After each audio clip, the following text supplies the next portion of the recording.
Right, నమస్తే, welcome to Andhraprabha. వివేక హత్య కేసుకు సంబంధించి ఏపీలో ఏం జరుగుతుంది? పాత కేసులను తిరగదోడుతున్నారా? మరి ఈ కేసుకు సంబంధించి పూర్వపరాలు మనం చూసినట్లయితే రెండు ప్రభుత్వాలు మారిన క్రమం. మరి కొత్తగా మళ్ళీ కూటమి ప్రభుత్వం వచ్చింది, అంటే పాత ప్రభుత్వం మళ్ళీ ఒకసారి కూటమిగా రావడం జరిగింది. అయితే పాత కేసులను కూడా తిరగదోడుతున్నారు కూటమి ప్రభుత్వంలో ఉండే నాయకులంటూ కూడా మనకు వినిపిస్తోంది. సో ఇదే క్రమంలో మాజీ మంత్రి వైఎస్ వివేకానందరెడ్డి హత్య కేసుకు సంబంధించిన కీలక సాక్షులు, అదేవిధంగా సిట్ దర్యాప్తులకు అంటూ కూడా హాట్ టాపిక్గా ఇప్పటివరకు మనకు కంటికి కనిపిస్తుంది, మనం చూస్తున్నాం కూడా. ఇక దీంట్లో మా యొక్క ఎంక్వైరీ ఎలా కొనసాగబోతుంది అన్న అంశాన్ని ఇప్పుడు మనతో పాటు చర్చించేందుకు సిద్ధంగా ఉన్నారు మన స్టూడియోలో కేఎస్ ప్రసాద్ గారు, ప్రముఖ అనలిస్ట్. ముందుకు మనం వారిని ఇన్వైట్ చేస్తున్నాం. ప్రసాద్ గారు నమస్తే, వెల్కమ్ టు ద షో అండి. నమస్తే అండి. వివేక హత్య కేసు సంబంధించి ఇప్పుడు మరి సిట్ అని, లేకపోతే మళ్ళీ ఇప్పుడు రంగన్న చనిపోయినాడు అని చెప్పేసి మళ్ళీ రీపోస్ట్ మార్టం అని చెప్పేసి రకరకాలుగా వినిపిస్తున్నాయి. దీని మీద ఎలా తీసుకోవచ్చు అంటారు? ఏం జరగబోతుంది అంటారు ఏపీలో?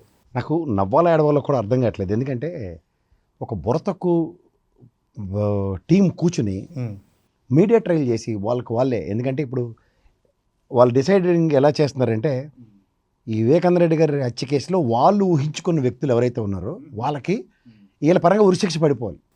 అయితే షూటెడ్ సైట్ సజ్జనార్ గారు కాల్చినట్టు కాల్చేయాలి వాళ్ళని. అప్పటిదాకా వీళ్ళకి మనశ్శాంతి, కడుపు మంట ఉండదు. వీళ్ళకి ఏంటంటే ఫస్ట్ బడ్జెట్ సమావేశాల్లో ఎప్పుడైతే అప్పుల మీద చర్చ అన్నది మార్కెట్లో విస్తృతంగా జరిగే సమయంలో దాన్ని పక్కదారి పట్టించడానికి ఈ చెత్తను తీసుకొచ్చారు ఈ రంగయ్య. ఓకే, ఇప్పుడు వాళ్ళకి ఎంత తెలివి తక్కువ మేళ అంటే వాడు పౌడర్ డబ్బా, వాడు పెట్రోల్ బంక్, వాడు 2 గంటలు డైపర్ వేసి కూర్చున్నాడు ఒకడు. వాళ్ళు జర్నలిస్ట్ మన దరిద్రానికి. మీరు గమనించారు లేదో, ఓ పక్క మొహం పెట్టారు, ఆక్సిజన్ మాస్క్తో చావు బతుకుల మధ్యలో ఉన్నాడు. తర్వాత దాన్ని ఏమంటారు, విట్నెస్ ప్రొటెక్షన్ అన్నదానికి సంబంధించి నిజంగా వీళ్ళకి ఎంత ఉంటే విట్నెస్ ప్రొటెక్షన్కి వీళ్ళు పోలీసులను పెట్టి అక్కడే ఉంచొచ్చు కదా. అట్టు తింటే చచ్చిపోయాడు, ఇలాంటి పెట్టకథలని చెప్పి ఆయన కూర్చోబెట్టి ఆ ఫోటో పెట్టింది కూడా చూడండి, మాస్క్ వేసి కూర్చోబెట్టారు. ఇవాళ ఒక చిన్న విషయాలు చెప్తాం సార్. కరోనా తర్వాత కొంతమంది సావులు ఎలా ఉంటున్నాయో చూస్తున్నాం కదా. ఉదాహరణకి మేకపాటి గౌతమ్ రెడ్డి, పునీత్ గారు, ఎవరో ఎందుకు సార్, మహానుభావుడు అబ్దుల్ కలాం గారు, ఒక కార్డిక్ అరెస్ట్ ఎలా అయింది చూస్తున్నాం కదా. వీళ్ళు ఏమైనా అతీతమా? వాళ్ళ స్ట్రెస్ లెవెల్స్ ఏంటి? రోజు పోలీసులు పంచాయతీ వీటిలో ఉన్నప్పుడు గ్యారంటీగా వాళ్ళకి ఒక ఆబ్లిగేషన్ ఉంటుంది, హెల్త్ అజార్డస్. నాకు తెలిసి 70 ఏళ్ళ దగ్గర ఉంటాయి ఆ రంగయ్యకి, అదే చిన్నోడు కాదు. ఏంది ఇది? ఒకళ్ళ తర్వాత వాళ్ళు చచ్చిపోతున్నారు, చచ్చిపోక ఏడు చేస్తారు. ఇప్పుడు భారతమ్మ వాళ్ళ నాన్నగారు గంగిరెడ్డి చనిపోయాడు, డాక్టర్ అయినా ఎలా చచ్చిపోయాడంటే ఎలా చచ్చిపోయాడు? సహజ మరణమే కదా. వీళ్ళు మీరు అంటారు సిట్ అని, పోలీసు వాళ్ళు అడవాడు దేనికి? అది గౌరవ సిబిఐ ఆల్రెడీ ఎంక్వైరీలో ఉంది. సుగాల ప్రీతి కేసు ఏమైంది?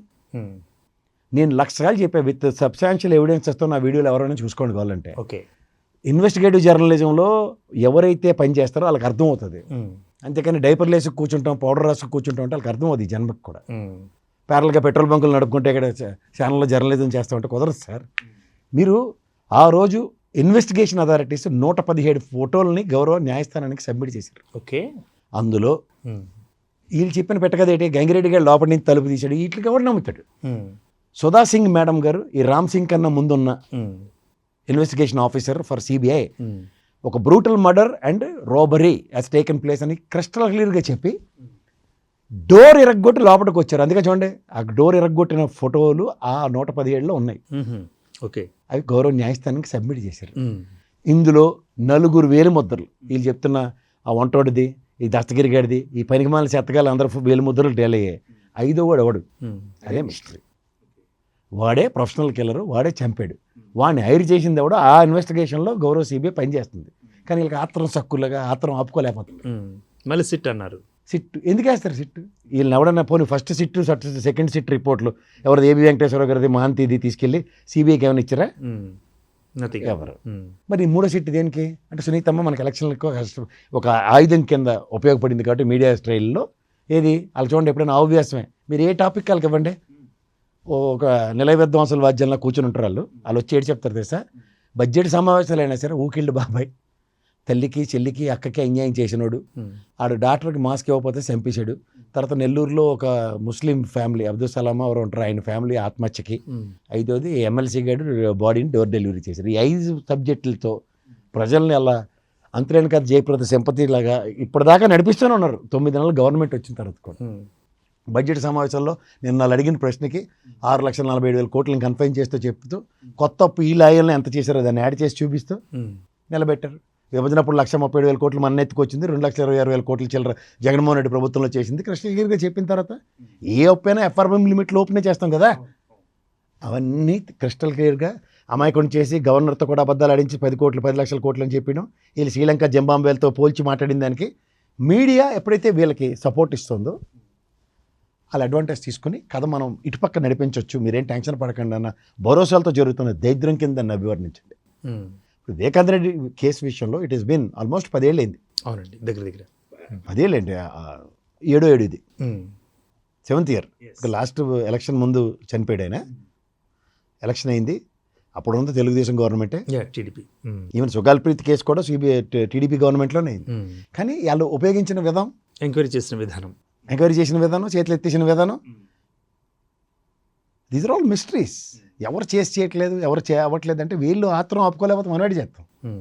ఇప్పుడు అందులో కిల్లర్స్ అన్నారు కదా, ప్రొఫెషనల్ కిల్లర్స్ అన్నారు కదా. సపోజ్ ఆ కిల్లర్స్ అనేవాళ్ళు ఏపీ సంబంధించిన వాళ్ళ, లేకపోతే ఇతర రాష్ట్ర సంబంధించిన వాళ్ళ, లేకపోతే సొంత పార్టీకి సంబంధించిన వాళ్ళ, ఎలా తీసుకోవచ్చు ఉంటారు, అసలు ఎక్కడ నుండి ఉంటారంటారు? ఇప్పటికీ అది తెలిస్తే ఆయన ఉంటే తెల్లసేరు ఎందుకు అన్నట్టుంది.